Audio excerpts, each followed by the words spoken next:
So in this week's episode of Follow Me to Millions, you are in for a treat. We have two rock stars, two titans, two moguls of this industry, Mitch Parker and Marlo Singh. These guys have grown colossal businesses, and you're gonna wanna watch this for sure. These guys started out with nothing, and they learned along the way, they jumped over some hurdles, they had some obstacles, and you're gonna learn their story. And stay tuned for this week's episode of Follow Me to Millions.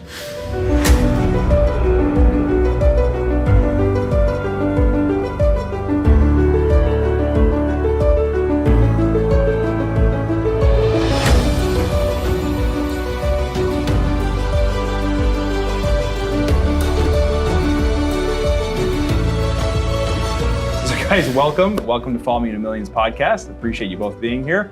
And today we want to talk about your journeys in real estate as realtors, also as like investors, whatever you're doing now. But I both know you didn't start in real estate. You didn't come out of the womb saying, hey, I'm a realtor. So I want to know, Mitch, like where did you start before you got into real estate?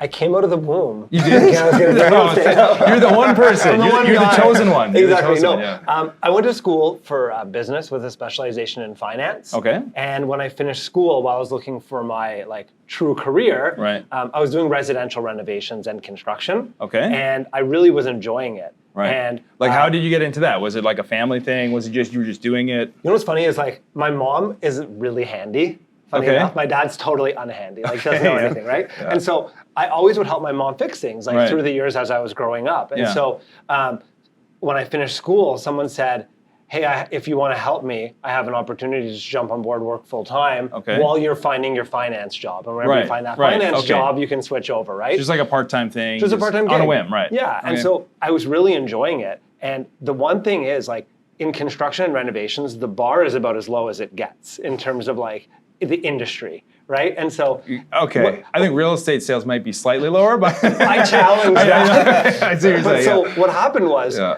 as I progressed in that, and it didn't take very long, people started hiring me for all these evening jobs and weekend jobs and side gigs, and I got so busy with that that I actually quit working with that person I was with, started my own residential renovations company.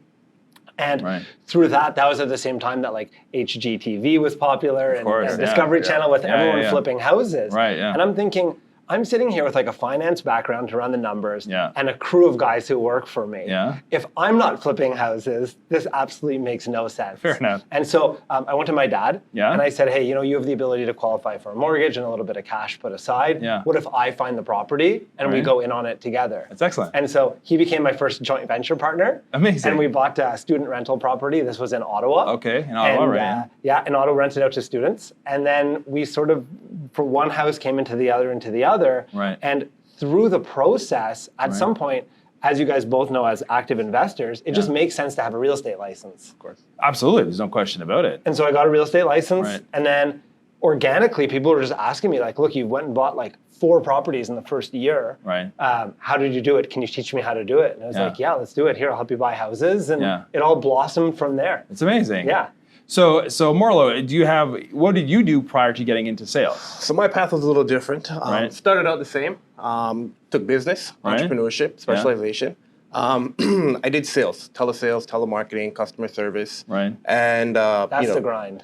It's challenging. I've done that. Not for long, but I've done it. You get good at sales doing that, right? Yeah. You get good at dealing with people. And while I was doing it, I was just good at rejection. Then you cut you off. You get really good at rejection of that, Yeah, which makes you a great real estate agent. This is true. All right. It took a little while. While I was doing those telesales jobs, I was thinking about what I want to actually do as a career. Right. And it kind of led me to real estate sales. Whereas if I'm going to be selling something, as a salesperson, I want to be doing what's going to get me the highest return or the highest payout in terms of a commission. Yeah, based on a percentage. You want to sell the highest ticketed item. Correct. Makes sense. Right. That's what brought me in. Right. All right. Then I got a really great mentor who said real estate is more than just sales. Okay. There's all these different other avenues. Right. There's investing in properties. There's capital lending. Right. There's so many different things you can do. Right. And then as a salesperson, when it actually came to helping people, find their home or teaching them how to invest, that was a pretty good feeling as well. Yeah.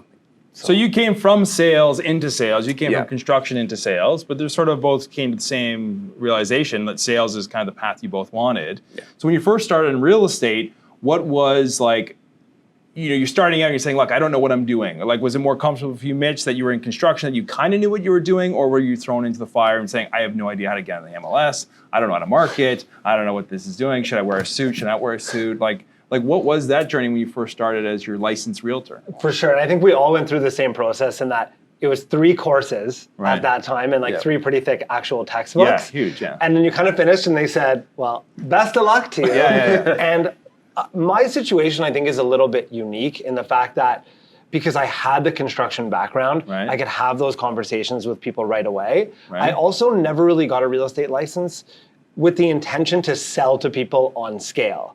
Okay. It really was so I could build my own investment portfolio and have that unique advantage. So business came organically to me where it's like, can you show me how to do this? And enough people started doing that. And I had that like aha moment where I was like, oh, it probably makes sense to pursue this avenue like Marlo touched on. There's so many different ways to make money as one of the avenues to go down. And so, but I never came from that place of like, where do I start? It was just straight from investing. And then I think I was lucky because it came to me in a lot of ways, which was nice. So was there a divergent moment at that, your aha moment saying, I could probably do, instead of investing, I could be as profitable, if not more profitable as a salesperson? I know you're super successful. So was there like a point in time where you're saying, look, I want to weigh more into the sales as opposed to construction? Like what was that? The nice part about real estate sales to me, and it's so mostly I do pre-construction, and I have a background working for developers and some of the bigger marketing companies as vice president.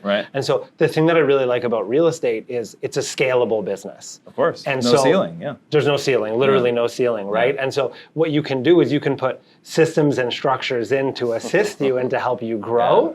And if you treat it like an actual business, which I think is a challenge for a lot of realtors. 100%. But if you structure it like a true business, then you can really set yourself up to be able to do these multiple things where you can build a team of agents that are working for you, that you can go and invest, that you can do some private lending, and you can really build like a life for yourself all centered around real estate. Yeah. And so for Marlo, when you first got your license, like what was your journey like? It was, was it as easy as Mitch seems to? It wasn't quite as easy as Mitch. No, it wasn't quite as easy. Graduated real estate school, and it was okay. Go ahead and how do I find clients? Okay. Now that I found clients, how do I search on the MLS? How do I make an offer? How do I go from there?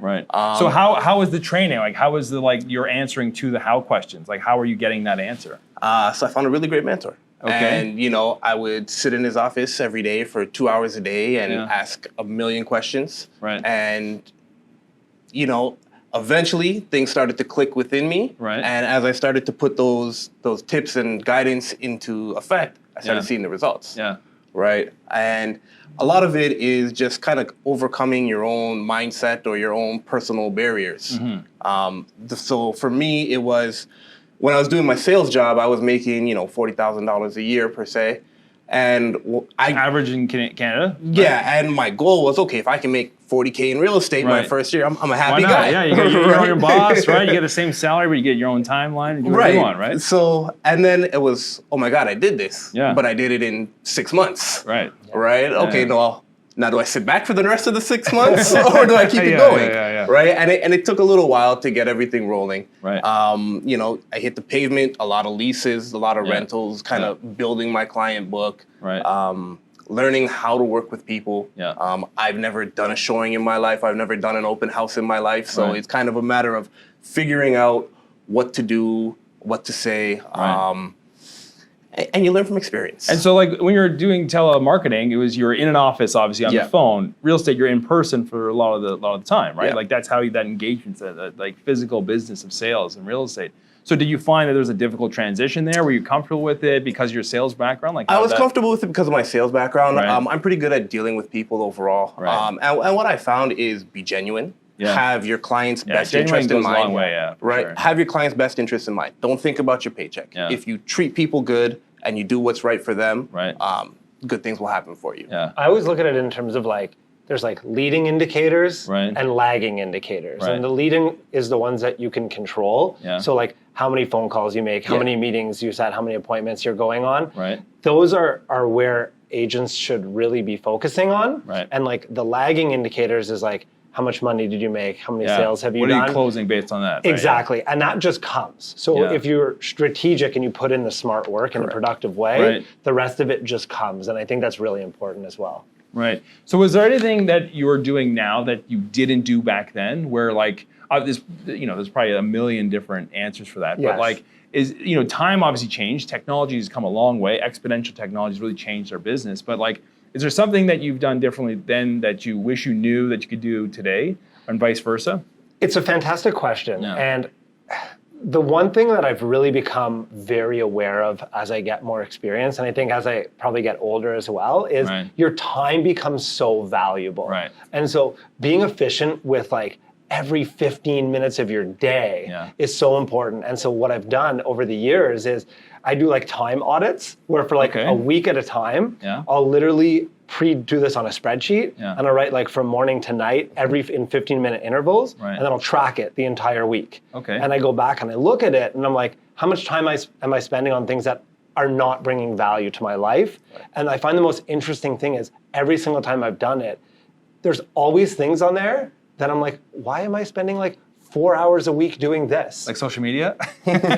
Consuming social media, 100% has to be people's biggest time waster. Has to be, People need to really like shift to creating content versus consuming it. I love that you said that. So time auditing is something I've done a long time as well, and it's sad actually when you actually do it. You're like, oh my God, I spent that many hours doing that? What a waste of time. But the alternative is like you don't know and you kind of just go through So once you know though, you can change it once you track it. Exactly. Right? Yeah, so I would say like that would be the biggest change is I've really gotten serious about like tracking my performance and tracking my numbers and really keeping a close eye on like where I'm going and having very clear goals to like get here. Here's what I know I need to do. Yeah. Because then the whole thing becomes like real. And if you have a path, then you just follow the path. Right. And so, Marlo, what about yourself? Was there anything you were doing back then that you still do today because it works, or something different and you wish you knew back then when you first started? So I wish I had better systems in place for my time management. Were they available back then? I'm sure they were available. I probably just wasn't aware of them. It worked. Notebooks are key. I still use them, like to-do lists and all that stuff. But So I still do the to-do list, but what I was doing is I was prioritizing a lot of my clients' related work first, as opposed to working on my business.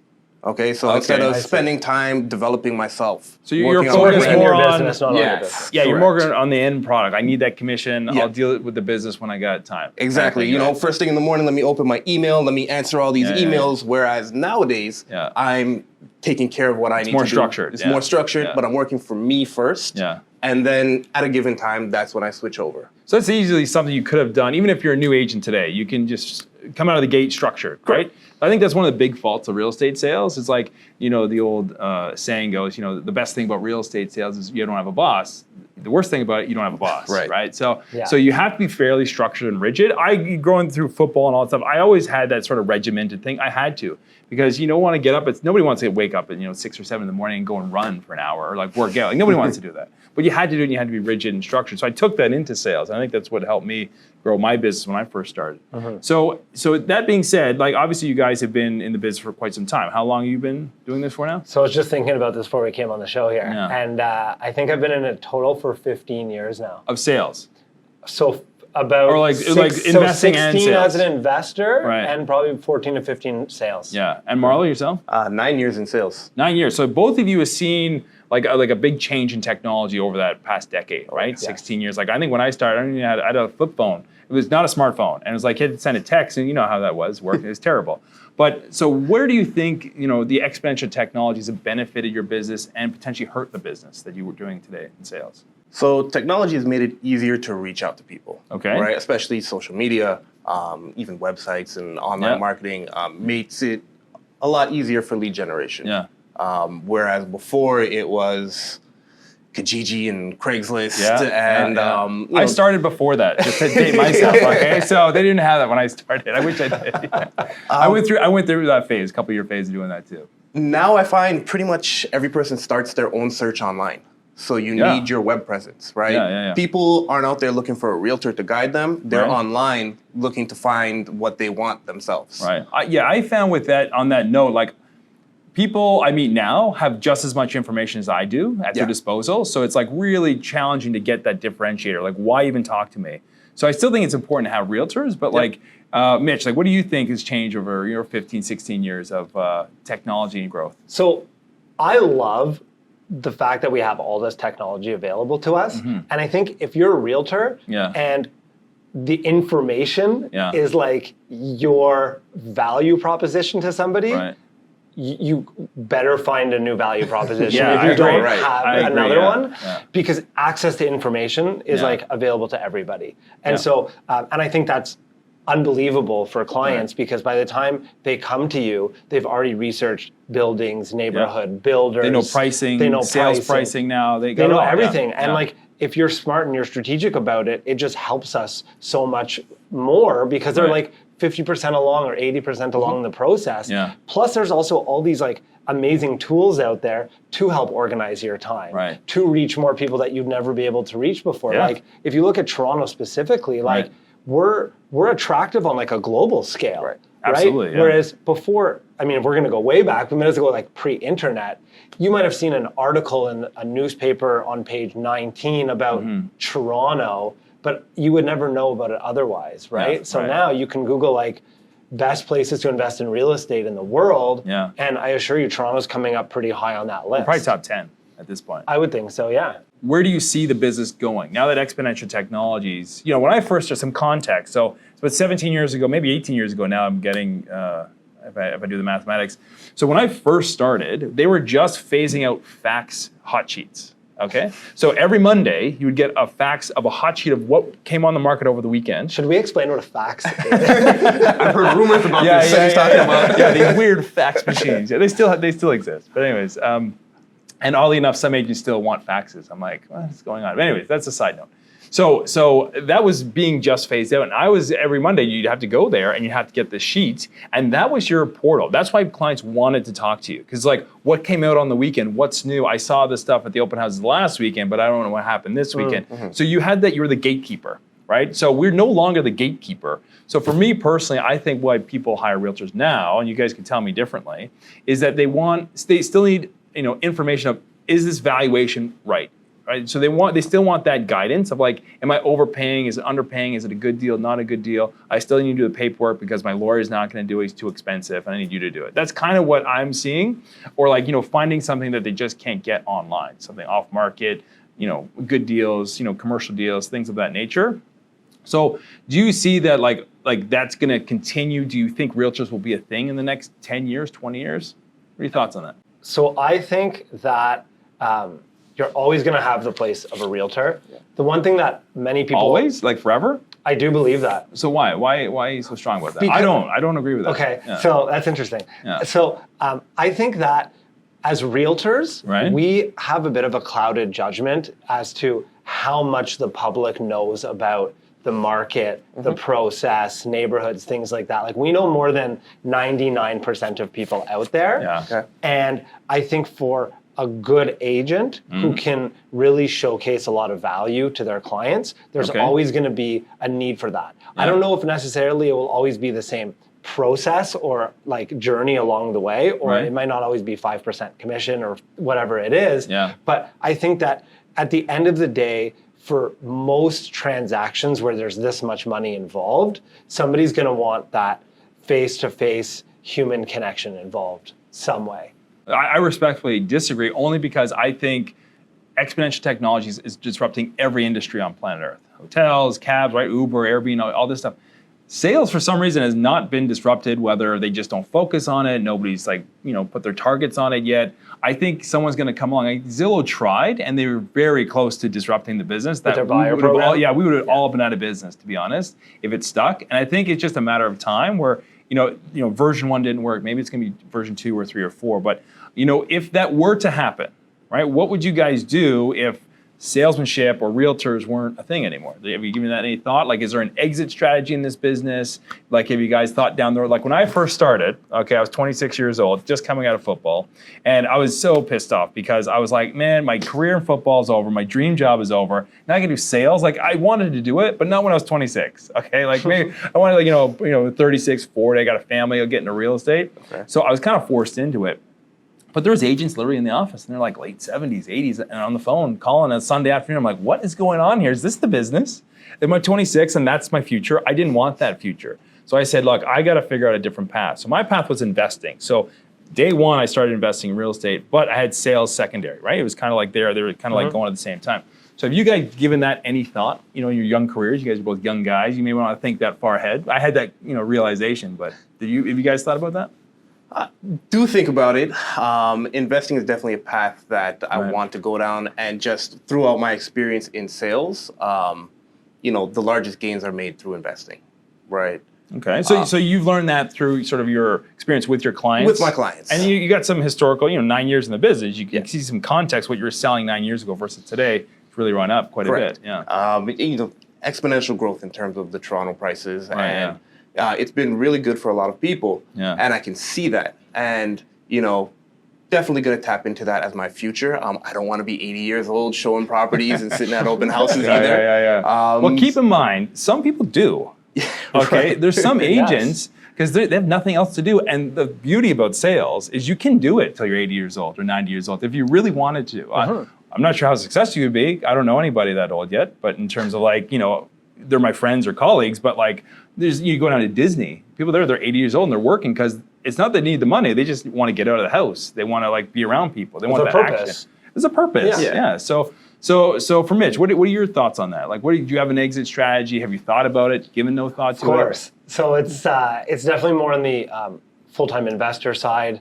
I think there's a lot of opportunity in the education side of it as well, in terms of, I don't know if that looks like a courses or seminars or technology implementation somehow. So it's a winding down of sales, but increasing investing and giving back kind of thing. Increasing investing, increasing giving back. The ownership of properties obviously is fantastic because like Marlo touched on, equity, you make equity while you sleep, right? And so, and then I'm a massive animal advocate. Okay. So I would like to get more involved in doing more work like that. Right. So for me, it's how do you essentially buy back your time? Right. I don't always see myself in real estate. So it's I want to make a difference in the world for animals. That's my big purpose and my big why. Okay. And so at some point there's a transition there that allows me to focus full-time on that. Right. And maybe it's a team here that's running while I do it and I'm way less involved and I can spend more time there. Right. But it's got to be a combination of, because we all know that there's no retirement plan in real estate sales. Mm-hmm. So you have to build it yourself. And the best way to build it is through your expertise, which is just so happens to be the best way to build wealth, which is real estate. Yeah. And your insiders, right? Effectively, your inside trading. You're involved with the stuff, when things are launching before the public. There's a lot of things you have as insider information, which is fantastic and beneficial to an investor or to a realtor who can be in it and grow their business. For sure. So you have given it some thought, obviously, right? No, you don't have to. I mean, a lot of realtors who don't think that far ahead. They're just looking for the next commission check. You got to remember, some of our listeners are just starting out and they just need a commission check. They can't think 20 years ahead, 30 years ahead. It's how do I get my business cards? Now I got to think about retiring. I don't even have, So not everybody thinks about it, but I think I want the context of, if you are thinking about it, what does it look like? I think it becomes a big.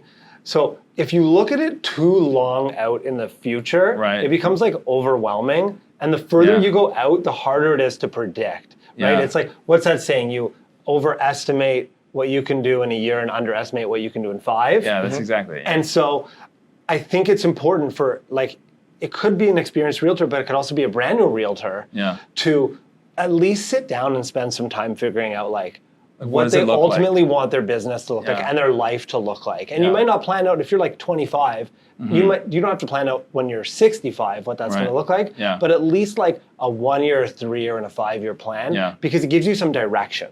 Of course. Without direction, you jump around from brokerage to brokerage. You don't really know where you're going. But if you have a plan, at least it's a guiding light. So do you think a team strategy, which I get a lot of feedback from realtors of I think I want to build a team down the road, right? That's their exit strategy. So they go on vacation or they can do whatever they want and their team still runs behind the scenes. It's not that easy. I know it's not that easy, but have you given that a thought? Or is it, I want to eventually have more time to myself, but I need an assistant or something, at least back home doing the things I need to get done so that my business keeps running. Is there a divergence? I don't want this, but I definitely need some free time. What does it look like? So the biggest hurdle is, and I've gone through this, and I still go through this. Yeah. I think the biggest difference is, as a realtor, you have to be really good at sales. But when you start building a team, you have to be a really good leader and a really good manager. And that comes with a whole other set of skills. And so that was sort of like a punch in the face to me at the beginning. Was oh wow, you're good at sales, but like you really suck as a manager. I've given that a lot of thought as well, right? And it comes down to, do I want to manage people? That's the big question. Right. Is it, do you want to do that? Right.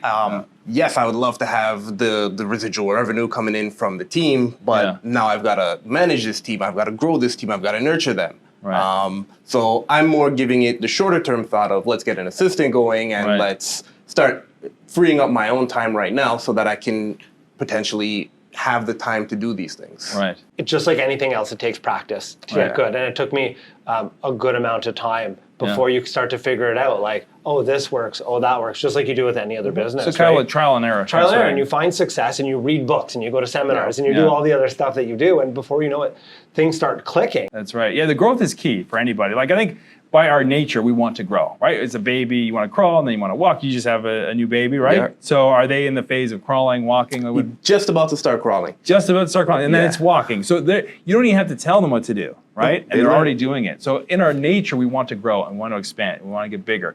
Most realtors, I think, unfortunately, they hit that brick wall of that failure, and they just stop.